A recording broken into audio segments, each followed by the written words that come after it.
ঢালিউডের আলোচিত সিনেমা বেদের মেয়ে জ্যোৎস্না এবার আসছে কলকাতার ছোট পর্দায়। জনপ্রিয় এই সিনেমার আদলে সুরিন্দর ফিল্মসের প্রযোজনায় তৈরি হচ্ছে একটি নতুন ধারাবাহিক বেদের মেয়ে জ্যোৎস্না, যেখানে প্রথমবারের মতো জুটি বাঁধছেন কলকাতার ছোট পর্দার পরিচিত মুখ ইন্দ্রাণী পাল ও সিদ্ধার্থ সেন। খুব শিগগির দেখা যাবে এ মেগা ধারাবাহিক। দীর্ঘদিন ধরেই নিত্য নতুন ধারাবাহিক ও চ্যানেলের আগমন ঘটছে দর্শক মহলে।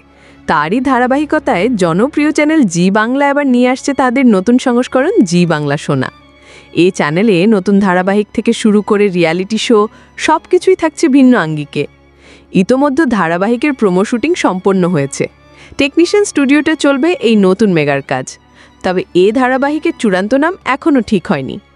একটি সূত্র জানায়, জনপ্রিয় হিন্দি ও বাংলা সিনেমার আদলে তৈরি হবে এই চ্যানেলের ধারাবাহিকগুলো। এরই মধ্যে বলিউড খিলাড়ি খ্যাত অভিনেতা অক্ষয় কুমারের ও মাই গড সিনেমার অনুকরণে আসছে শ্রীমান ভগবান দাস। এবার সে তালিকায় যুক্ত হচ্ছে বেদের মেয়ে জ্যোৎস্নার অনুপ্রেরণায় নির্মিত এই রূপকথার ধারাবাহিকটি। দর্শকরা ইন্দ্রাণী পালকে শেষ দেখেছিলেন নবাব নন্দিনী ধারাবাহিকে। অন্যদিকে সিদ্ধার্থ সেন দেবী বরণ ধারাবাহিকে নায়কের চরিত্রে সর্বশেষ অভিনয় করেন। এবার নতুন রূপে নতুন জুটি হিসেবে ক্যামেরার সামনে ফিরছেন তারা। ASBD24 সত্য প্রকাশে অপসীম চ্যানেলটি সাবস্ক্রাইব করুন।